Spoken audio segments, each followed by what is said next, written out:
Hello, everyone, and welcome to another episode of the Game Dev London podcast. My name is Adam. You can refer to me as he, him, and I'm going to be your host today for another episode in our series on things that we take for granted in video games. Now, last time we talked about health. This time we're going to talk about another particular topic, score. Is score taken for granite in the same way that rocks are? So, in this situation, what I want to do is I'm going to talk about the history of score in video games. You know, where it started, where it began, come up with some definitions of what we define as score, kind of look at how it's developed over time, how it's changed, how over the last sort of 40 years, 50 years even, that score has mutated and is now known by other names. Look at some modern games, how they sort of approach score, and then talk about the future of score and what that kind of means. So let's take it all the way back to sort of the mid to late 70s. So in this situation, we're going to. I've looked up two definitions for score. One from the dictionary, one from Wikipedia. Definition of score: to win or get a point, goal, etc. in a competition, sport, game, or test. Now, this includes winning as a form of scoring. Now, obviously, that's kind of a difficult one to do because then you get into a definition of what is a game, which is a subject for an entire podcast episode in itself. But I think to say that a score is to win, which, you get people going to score, and that definitely does happen. I think the problem with that is that it kind of means that everything is automatically underpinned by score if you have any sort of win state. And then you could argue that finishing a game is winning, and et cetera, et cetera, et cetera. So I'm going to move past that. But getting a goal or point, etc., that makes a lot more sense. If we go back to kind of those original games, it was all about getting a point. You would do something and get a point, whether it was surviving for the longest, over time you'd get points. Whether we go back to something like Pac-Man, where you pick up one of the little, I think, the pills, and then that counts as a point. In GTA, when you commit a crime, you get points. In Just Cause, when you cause chaos, you get points. That kind of point, goal, etc. That makes a lot of sense. But actually, I quite like the other definition that I've got here, which is an abstract quantity associated with a player or team. Which kind of builds into my point here is that initially, going back right to the beginning, we count score as this kind of way of measuring skill, ultimately, right? You constantly try to improve your score. Your score is a measure of how well you're doing, how many enemies you've defeated, how quickly you did it, your ability to play the game, if you will. But actually, it kind of moves beyond that the later down the line we get. And certainly, initially it's purely a thing called score or points or something that is just obviously, I think it changes and mutates as time goes by. So to start with, I want to talk about obviously one of the most famous sort of iterations of score, high score. The ability to compare how you performed in a video game against somebody else. The high score first appears in the arcade game Seawolf, made by Midway, in 1976. But, and this is, weird thinking about it now, players could reset the high scores at any time. There was a button on the machine, which shows that this was a new concept in the 70s, right? This was an idea that kind of came about, people going, oh, okay. Because if you think about games like, obviously we'd had tennis and football and all kind of physical sports, and even by this time we'd obviously had Pong. Score was, that was an existing concept, the ability to kind of beat an opponent, to draw a comparison between how you had performed and how they had performed. Take it back to ancient sports. That is how we measure ourselves against another person. But in a game, the idea of somebody saying, this is the high score, which in effect is a similar to saying, this is a record, which obviously in the Olympics that was standard, was a new idea, and they didn't quite know what they were doing with it at this time. And so obviously they were like, well, you can set it, but then you can also reset it, which, as you can imagine, people did. You go up to the machine, you're like, oh, I'm not going to beat that. You hit a button, reset the high score. Not really an issue. So it's interesting that this is the first case of high score, but it is quickly updated in 1978 with the Space Invaders launch as an arcade cabinet. Now we've got the high scores that we know and persist to this day, the persisting high scores, where you could go to a cabinet and you could see scores from a day, a week, a month, maybe even a year ago if they hadn't switched it off, persisting over time. And what this created was this sense of competition, that the score not only the game in and of itself became a thing to beat, and more importantly, to beat other people at. Before this, you might achieve a score. The friends who were around you would agree that you had done it. If you didn't have any friends with you at the time, then you kind of just go back and say, "Oh, I got 10 million in this game." People go, "Yeah, yeah, whatever." Now you've got a place you can show people. You can go, "Look, right there. There's there are my initials right there. That's my score." And suddenly there's this element of competition coming into it. And the thing is that at the time, especially when we're talking in the sort of late 70s, early 80s, we're talking about a very much a driving mechanic behind arcade games, because score is something to chase. It's something that means you spend time on it. The game can be quite simple and straightforward as long as you are getting a score from it. And sure, there were still better games and worse games, but actually the score was the thing that drove it, and you would also take risks to achieve a better score. Think about in Space Invaders, when the mothership sort of comes in over the top, you change your tactic to try and shoot that because it's going to give you a bigger score. But in doing so, you take risks, and that makes it more likely that you might die. And if you die, you put more money into the machine, and so on and so forth. Similar to how we talked about health last time, this mechanic was built out of a driving factor to create profit from these machines. That they wanted people to be engaged and to be compete, bring their friends along and compete and take risks and try and go for bigger scores. Think about Pac-Man, another classic kind of big high score game. You would go for the pill and you'd have to think about tactics and timing and try and get everyone together. But the closer the ghosts were together, the bigger the risk that you were going to get caught by them. And this is how score kind of informs that early game design of making people want to take risks, and that kind of sense of joy when you pull, risk reward, pulling off something successful, beating a high score. All these kind of feedback loops drove these games to the popularity that they did. Now, while we had leaderboards for a long time, and obviously, especially in kind of retro games nowadays, games that sort of hark back to that era, and in games that just sort of have that kind of setup, leaderboards persist, right? We know that, even in the most modern of games, you take something like Beat Saber, that is built off of this almost classic arcade sense of you versus whatever situation is. Your score goes up to a leaderboard. You compare yourself firstly to the world and go, "Oh God, I'm not that good," and then to your friends to see how you perform against them. But as we go through the 80s into the 90s and such, health score actually changes and transforms.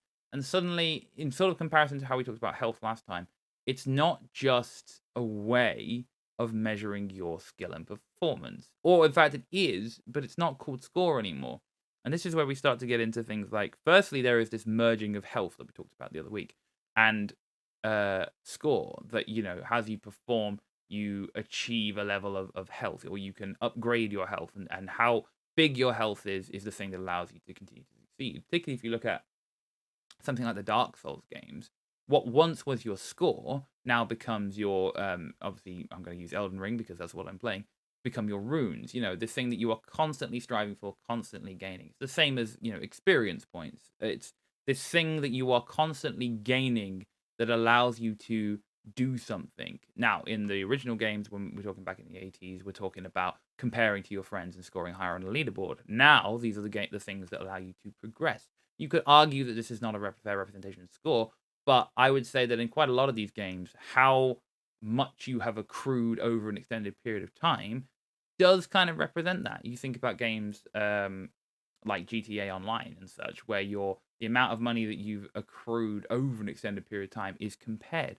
Or FIFA Ultimate Team, the first leaderboard that you see is based on the amount of money that you have earned over the period of time. In this case, the kind of in-game currency being a form of score, in so much that it's a point of comparison between you and your friends.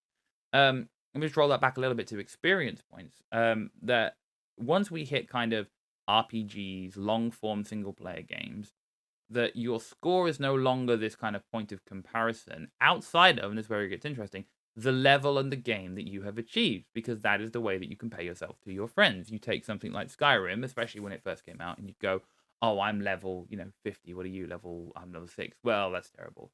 Or you go, "Oh, I've finished the game. I've got to level 120," and someone's like, "Well, I'm only level 6." And you go, "Oh, well, there you go then," right? It's a way of comparison. Now, you could argue that it's not score. I would argue that it is. It's a form. It's a translation of the original idea of comparison and competing, and more importantly, progress. Because in the original games, progress was measured by how far you would get through, and that was in terms of a graph, that was the same line as your score. Yes, okay, you could do better at it over time. You could actually score more points in a level doing certain things.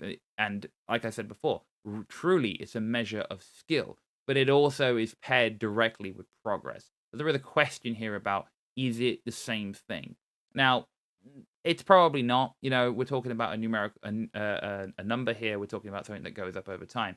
But certainly anything that kind of does that, where that it does increase over time. As you perform actions, it counts up how well you're doing, essentially. I would argue is some kind of measure of score. And this kind of comes into this kind of gray space between progress and score, where we talk about things, especially in like Metroidvanias, where we talk about unlockable things like additional skills. Because now we're talking about, okay, well, this thing could only have been achieved by you doing well at the game. You had to have got to this point. Have you progressed? Have you moved forward? Depending on the Metroidvania, it might be relatively static. It might be that the only way to get to you, once you've got one skill, the next skill was only achieved by you utilizing the first skill, a measure of skill, if you will. And now we're in this gray space between, well, your ability to progress is now inherently linked to your score because to these skills, and these skills are measured as what would normally be known as score, but actually it's being measured as progress. And so there is gray space between where score ends and sort of non-score games or progress games start to begin. Now, I'm not saying that all games have score. I'm going to talk about in a minute about games that definitely don't have score. But certainly when you look at how originally it was designed as sort of point of comparison when it comes to leaderboards and things, etc., that idea of comparison persists now. And this question about progress persists now. And certainly just the purest idea that, high score leaderboard persists now. And it's very, very easy for games to just go, well, you're competing for the high score. That's kind of the baseline for a lot of games. And certainly when you look at kind of what underpins kind of the hyper casual games, generally it tends to be a score and a comparison. You do well, you compare to your friends. And yes, there's this sometimes they have experience and currency and you buy upgrades and blah. But the thing that underpins all of that is a comparison to other people, because that driving factor, you are all on the same level playing field, all competing for a score based on the same thing, and now you are compared to these people, and that sense of you are doing better or worse than people is and continues to be an extremely powerful force and driving factor, and underpins a huge number of games up to this day.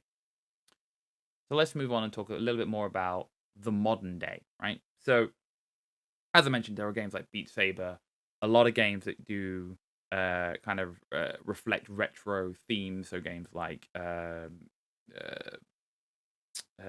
Super Hexagon or driving games, or sort of very standard shooters, your kind of Time Crisis type games that are designed to replicate that original feel. You're going for high scores, and there are games that take it one step further, but are still very similar. Think about your Platinum games. Think about your Bayonettas, your Devil May Cries. That whole game is all about skill and representation of that in score. You perform actions, and how you perform them and how well you do with them grants you a rating at the end, which is based on your score. So it definitely persists, which is fine. But I think what's more interesting, and this kind of comes with the revolution that has followed in the wake of indie games, that more and more games start to explore what does it mean to be a game without a score. And particularly when we look at kind of very narrative-heavy, narrative-driven games, this becomes more of an area that excites us, because a lot of players are so used to score being the thing, that this is the driving factor, that we've not really clicked into the fact that there are other, there can be many other reasons to play a game. So an example of this would be something like the Outer Wilds. Now, again, I think I mentioned this last time. I'm not going to spoil it. But the game is not about score.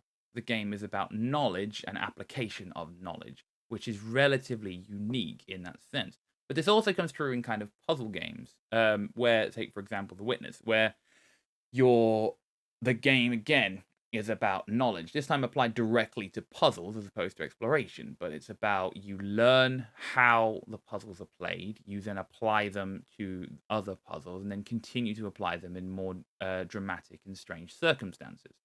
And this is absolutely nothing to do with score. It is to do with progress, and I think it would be hard to create a game with neither score nor progress. But you never know, and there may be ones out there. If you know of one, please do send it through.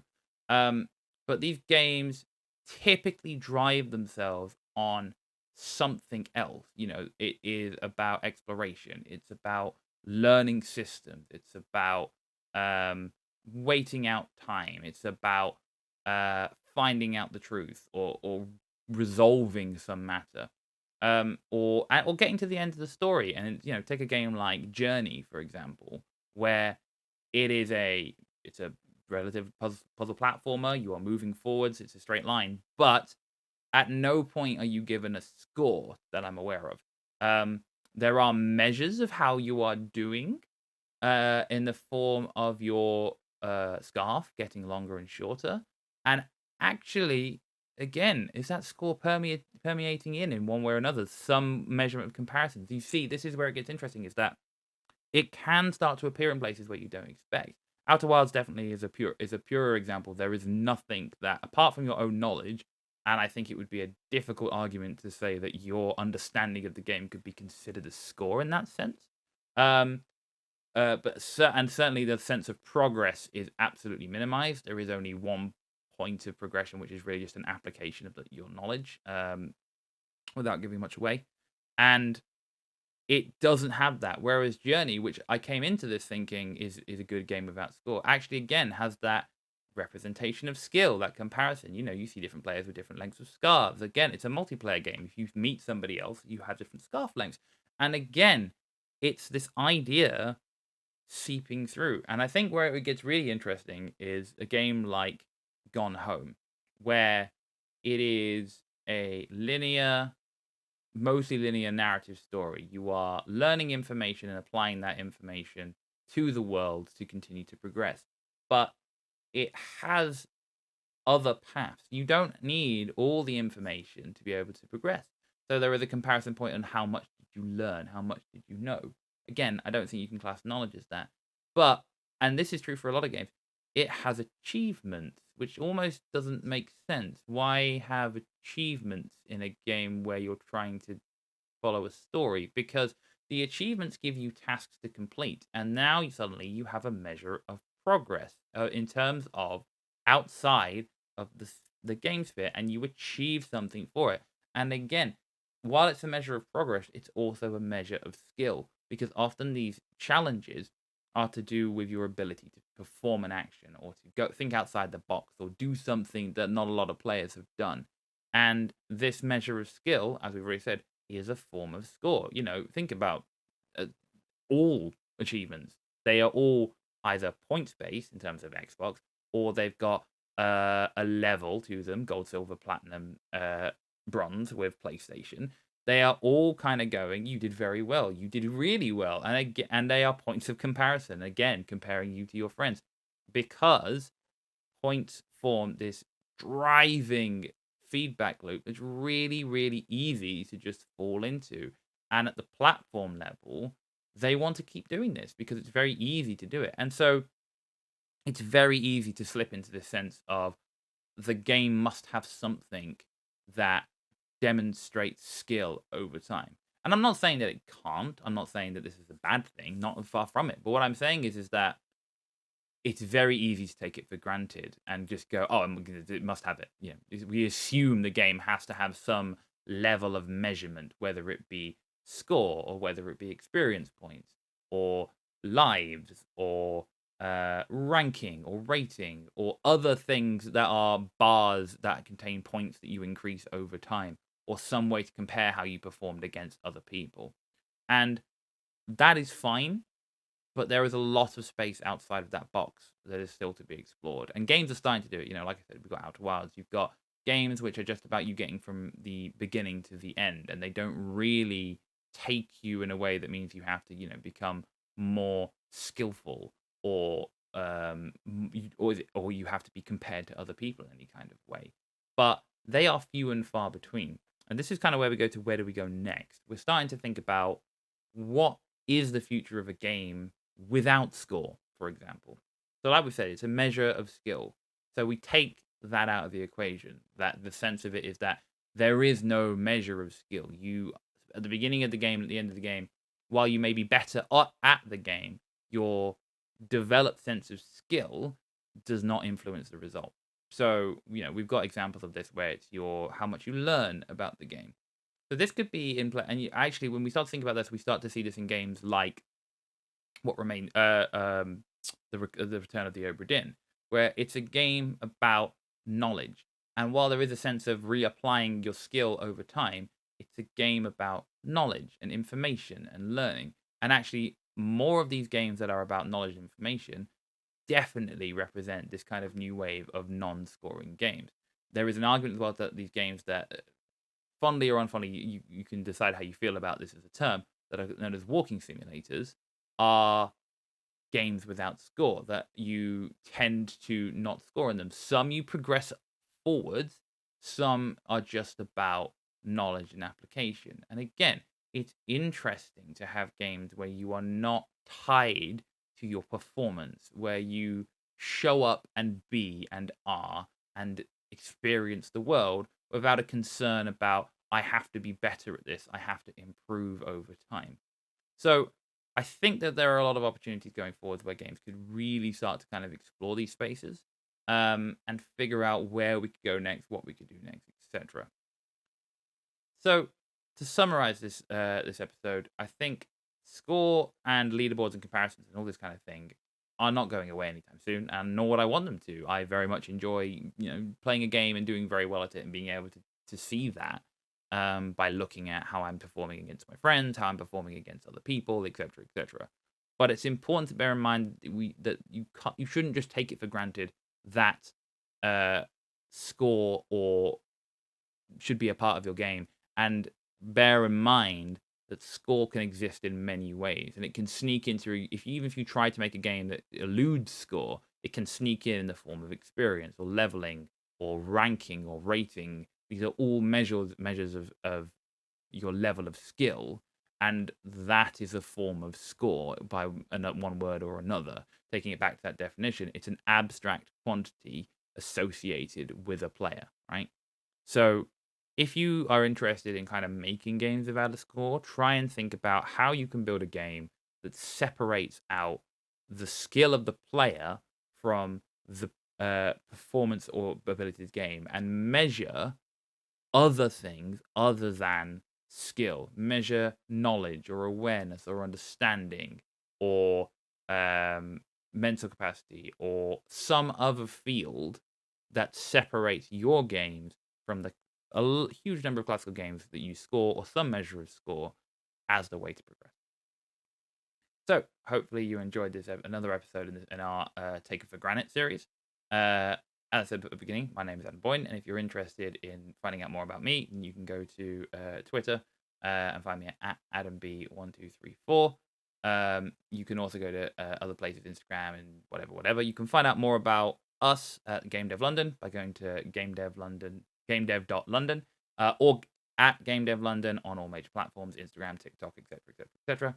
We have a Discord, which if you want to talk about this episode, or check out all of our previous episodes, and you can go to gamedev.london/join, and from there it'll take you straight to the Discord. You can come and join 2,000 of us all talking about development. You do not have to be from London to join Game Dev London. This is an open community for people. We just happen to have come from a base London. If you want to learn about that history, come and ask us in the Discord server.